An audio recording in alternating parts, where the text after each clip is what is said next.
ang gisulti sa unang pagbasa bahin sa kaluwasan nagsugod gyud sa pagwali. Matud pa ni San Pablo, unsaon man pagtuo aron maluwas kun walay nagwali sa mensahe. Tinuod man sad unsaon man pagtuo nimo wa ka kadungog nga naay gisulti. Unya kining maong wali mahitungod kini sa mga kamatuoran nga gisulti sa Ginoong Hesus. So matud pang San Pablo, dili tinuod nga wala mabati ang mensahe, kay ang tingog, ang ilang pulong sa mga magwawali milatas na, migawas na sa tibuok kalibutan. Maunay gisulti sa atong tubag sa Salmo. Labi na gyud karon na niabot na gyud tag mga 2,000 years gikan atong pagsugod ni Lagwali. Nya na nasa tay nindot kaayo nga social media, communication, awa na gyud hurot-hurot na gyud tibuok kalibutan. Kadto na lang gitingaling pinakasuok nga lugar sa kalibutan nga wa gyud communication ang wa makabati sa pulong sa Ginoo. Ang dakong problema naa sa pagpaminaw ug pagsunod. Kay pwede man gasigig wali sa pulong sa Ginoo pero why naminaw? Karon kamo dinhi naminaw mo. Nga tanawa di ba hinay kayong tubag. Naminaw wa. Ang naraman di kinahanglan pa yung kaduhaon o napangtangkuan. Na ang sunod mutuman mo. Mutuman dili. Maayo. Ug unsa may unang wali ni Hesus, aron mo maluwas, tuo mo nako. Kinsa tong mutuo nako, kinahanglan nga biyaan niya ang tanan. Sige, biyaan ninyong tanan.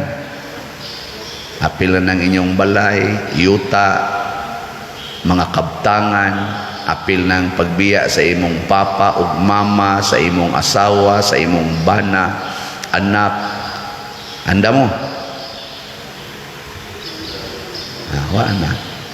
Hilom na. Diha dapita. Kay kuan kay ta kanang ang atong kaugalingon mo'y unahon nato. Pirmi gyud. Mo nagipakita dinhi nga ang una di ay mga mensaheros Ginoo nga mao silang mga apostoles sama ni San Andres. Ang gibuhat nila biyaan yung tanan hastang ilang panginabuhi. Ngano man di ka mo biya sa imong panginabuhi nga ang gatawag nimo mao na ang kinabuhi, the life, the way, the truth, mo'y nagtawag nimo. Unya ang imong siguroon kanang panginabuhi, ang kinabuhi dili nimo sundon, patay ka diha. Bega mo hay may inyong importante ninyo, ang kinabuhi o ang panginabuhi. Pamutan ay mong tupad. Nang sa may imo anak, kinabuhi o panginabuhi. Oy, kuyaw kay tas tanan oy. Siguroon hino natong way siguro. Nya di ani hino isiguro atong isalikway. Kinsa may siguro yun, sure ball. Si Kristo. Unsa may way siguro, kanang imo mga pangandoy. Daghang imo text nako padir patrabaho ako diha sa imong simbahan kay dagko man kuno naghatag imong mga staff diha. Imo pa jud kunong bayaran ang ilang utang. Nako sa ilabot nimo. Siya portina na kung daghan nag-utang nako na mauna ni ron. Kana bang gasigilan jud kun ahona sa kaugalingon ba? Nako ang akong hangyo nimo palit og slot. Insya niya wa man ko'y kwarta nako ibaligya nang imong balay. Nya palit og slot. Yawa na ko'y balay pa dir nako. Di pareha na ka ni Kristo. Way balay. Sige pangitag trabaho. Natanawa kanang makakita kag trabaho makabayad bas utang? Ang pagtrabaho makabayad sa utang? Tubag. Kinsa maron ang nakasagarang naputos sa utang, ang naay trabaho. Ang way trabaho wa gyud utang. Tanawa, susiha, pila ka buok nakautang nga way mga trabaho. Perti ra yung una man tingali perting jutaya nya gagmay ra sa ilang utang. Kinsa man ginag-abot ang utang daan og bag-o ang nagtrabaho. Kaya nga naman magtrabaho manggod ta, murag ang trabaho, ang sweldo mas importante pa kaysa tao. Mas importante pa kaysa Ginoo. Munang di nakasimba kay bisis trabaho, di nakarosaryo kay siging trabaho kuno, di na gani kahatag or kaapil din his kalihukan sa simbahan kay bisis trabaho. Unya, ini kasakit dayog anhi sa simbahan. Pugson pang pari bisag kaadlawon kay hilugan gyud kay nasakit na. Kadto unta tong buhi pa sige anhi simbahan. Aron bisag dili pa masakiton atong hilugan, di ba? May ayo eh. Gisaulog sa nato si Andres Bonifacio, human hero ni siya. Unsam sa gibuhat ni Andres Bonifacio, iya gyapong gibiyaan ang tanan. Wa siya kawili, apil ang iyang kaugalingon. Muna'y gitawag og heroic na aksyon. Pero ang kalahian lang ni Andres Bonifacio o ni San Andres Apostol, kay si Andres Bonifacio namatay sa pagpakigubat sa iyang mga kaaway. Si San Andres namatay sa paghigugma sa iyang kaaway. Dihay may inyong sundon ani, si Andres Bonifacio nga nakig-away hangtod sa kamatayon, gipamatay sa niyang iyang mga kaaway, o si San Andres Apostol nga nagsigig higugma sa iyang kaaway hangtod siya gipatay. A or B? A. Andres Bonifacio, B. Andres Apostol. Hay may inyong sundon. Unsay duha? Papilion mo nya ang duha sa noy inyo. Mao na resulta mga bana o mga asawa. Papilion asawang ka bana o kabit, duha lang pader. Asa man ka pader, madre o duha lang ana. Way ayo eh. Usa ra gipili sige, ang A Andres Bonifacio, ang B Andres Apostol. Asa ba inyo pilion? B. So sa ato pa magsige mo gigugma sa inyong kaaway. Nya bisag patyon, sugot lang patyon. Ha? Oy, panubag mo diha oy. Mamahilo man dayon. Imo ganyang choice, ipaglalaban. Pero pareha sila ha, si Andres Bonifacio o si Andres Apostol na sila similarity. Kana bang mobiya bitaw nya isog nga muasdang ang nakalahi lang lagi kay si Andres tawhanon man ning iya Andres Bonifacio patyon niya iyang kaaway. Si Andres Apostol higugmaon ang kaaway. Ngano man kay mao man ni ang mensahe sa Ginoo. There is no greater love than to lay down your life for your beloved. Nya kinsa may higugmaon nato matod pa ni Kristo, kung ang inyong higugmaon ang inyorang mga higala, wa mo'y mapaabot nga ganti sa langit. Nga naman ingon siya, ang Ginoo na higugma sa dautan og sa maayo. Unsa may timailhan, ang iyang adlaw iyang ipasidlak sa dautan og sa maayo. Ang iyang ulan ihatag niya sa dautan og maayo. Ang iyang hangin ihatag niya sa dautan og sa maayo. Ang mga abot sa kalibutan mapahimuslan sa dautan og sa mga maayong tao. Nya kay mao man ni ang Ginoo nga buot natong sundon. Di ato sang himuon ang dautan ug ang maayo higugmaon. Ana. Nya unsa may gamito nato paghigugma?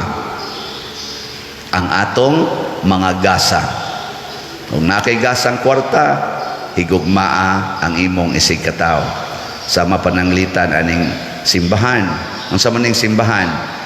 Labi na gining sige gwali sa simbahan, kanirong nagwali, padersyano. Unsa man ni dautan o maayo? Husga. Nya kay maayo man, nag-ingon man nga palit mog slat. Unsa man na? Inyo nang sundon o ibaliwala? Maayo, mao na nindot. So ang atong ang atong halin as of yesterday sa atong DOPS, mao ni sila nagpakabana. Niabot na ang atong halin og 13,382 slots. Pagka salamat kayo. Kamong wa magpakabana, kamong nakadungog pero wa magpakabana, na alaot gyud mo. Naidaghang ni text nako karon nga mga testimonies. Father, tinuod gyud na imong gisulti nga ang mopalit og slat malipayon kanunay. Gibunog gud siya sa iyang bana kay nangabit siya, wa ko kahibaw unsay sinugdanan nganong nasuko siya nako nga wa man ko manglaki. Igo raman kong nag-atimania. Nga gibunog siya. Nako tingali gipasakitan na kasi imong bana kay gusto na kaniyang papahawaon sa inyo aron ipuli niya ang iyang kabit. Sa may angay buhaton pa der, nako padayon lag palit og slat. Nya pahinungdi og slat ang imong bana hasta nang iyang kabit palitisad. Sa ato pa dili lang usa ka slat imong paliton, tulo na. Ana. Nya unsa may imong pangayo sa Ginoo? Ayaw pangayo nga mausab ang imong bana or magbuwag sila ang iyang kabit. Pangayuas Ginoo nga dili unta ka muundang paghigugmas imong bana o pagtahod anang iyang kabit isip imong igsuon diha sa mata sa Ginoo. Nga bisag patyon pa kanila, malipay unta kang magpakamatay para nila. Ana, wala akong gisulti. Ako samot gyud ang imong kalipay. Kana bang malipay ka nga dili na ka masakitan or ang imong kasakit mahimo ng kalipay. Kanus anam hitabo kung makakita tas kasakit ni Jesus, kasakit sa mga apostoles, kasakit sa mga santos aron maluwas ang kalibutan. Ug mao ni ang mensahe nga mulapos gyud sa tibuok kalibutan. Machismis gining mensahiya. Kadibitang ato dinhing siging palit og slat, siging panghatag ani mga pobre, siging pangtabang nato anang ubang mga parokya o ubang mga tao nga mag-average ta og gasto og 500,000 sa atong charity. Wa man ni malilong, nasangyaw man is tibuok na. Nahimo naman ning chismis, chismis nga nindot. Dili chismis nga kanas pader mag-average kinag 500,000 ang isod sa bulsa kana gilad na, no? Kay ba mo pila akong isod sa akong bulsa?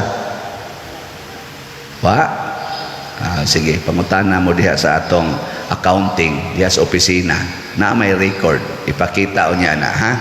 Ingna diha atong treasurer, ha? Sister Nara, mao na pangutana ingna based on records diha, sister, pila may isod ni father sa iyang bulsa nga nya pila sa gihatag ngadto sa uban. Kana matug-anan gid mo ana. Nya unsa may gibati nako nga nagsunod ko, naningkamot ko aning gibuhat sa mga apostoles nga mobiya sad sa tanan. Naa ang kalipay, naa ang ka-relax, naa ang linaw sa hunahuna o kasing-kasing. Ngita tag kalinaw, ngita tag kalipay, ngita ta nga ma-relax ta. Oy, ayaw anang pagsigig lakaw-lakaw, outing-outing, ngita na sa gasto, kay muadto aning lugara, muadto aning nasura, nya iniguli diri, atubang na sa problema, naadayon ng word nga back to normal. Back to normal na sad. Say back to normal, you should make every day as your normal. Ug unsa may normal nga magsunod gyud tas Ginoo every day and everything becomes fine. Ay uban ning perti na yung bisihan nimo pader. Wa na kay day off nako sukad ko na ordain pagkapari, wa man koy day off. 24/7 man kong pare. Sa wa sa kay langyaw-langyaw nako wa ko mulangyaw lugar nga way purpose nga tawag sa akong pagkapari. Di ko moadtog Amerika para lang moadto kay mutan-aw ana kapoy man na ay purpose related sa akong pagkapari ug wa gani dili gani related sa akong pagkapari di gyud ko na buhaton. Sa kato din nangadto mo Singapore imo mga batchmate suroy-suroy raman to nakuha di ka kahibaw nga kanang suroy-suroy sa batchmates sa ordination makapalig-on man sa among pagkapari. Sa kato laging dito magsigim lagi mo abot-abot o niya mag-inom-inom pa nakuha mo kahibaw kanang pag-inom-inom sa pari kuyog siya mga kauban makapaayo na sa among pagkapari. Pero mag-inom ang pari o ang madre kana mura na di na kaayo maayo. Pero kung kuyog sa community okay rasad kay na di ba? Inom og Diyos, inom og kanang kuan, mga milk tea, sa pa na uban daim nun, Milo, o kana, nindot na. O tanduay, okay ra sad gyapon. Basta community.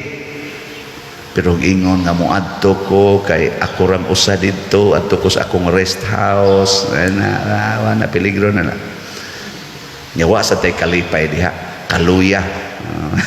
Na kanang magsigig bakasyon nga murang usa iniguli ana dinis parokya matuog nagmaayo kay nga naman kapoy gikan sa day off.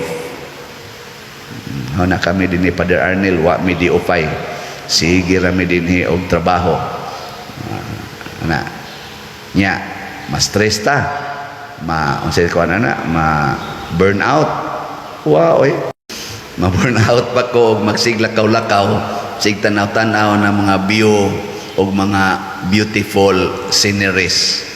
Ma-stress ko ana. Pero sige baligyag slot, nya war ba kayo halin? Di ko ma-stress. Nga naman, kada halin, kada usa ka slot, joy in my heart. Gahapon 250 atong halin, 250 ka slot, 14 lipaya, sugot ng tag-usa, kana na ng 250, di ba? Kamusad, suway ninyo, ing namalipay jud kog makapalit kog bisag usa ka slot. Anong himuon maginimong 100 ka slots ug di gyud kaya? Usa lang. Dali ra nang hipuson, kadali ra nang tigumon, labi na gyud naa kay trabaho. Bisan gani og driver kag tricycle, usa ka buwan, dol-dol gyud imong matigom ana kung diniyos ang imong pag-drive. Diniyos ang imong pagtrabaho, way bisyo, siging ampo, siging higugma kana daghan kay kag kwartang moabot pero sikag pangita ng kwarta nya wa na kay Ginoo di na ka maminaw di na ka magbuhat og mga maayo wa gyud kwarta nga mosulod sa imong kinabuhi nga dili mahanaw daw aso mao na siya. Sige manindog na ta mga buotan.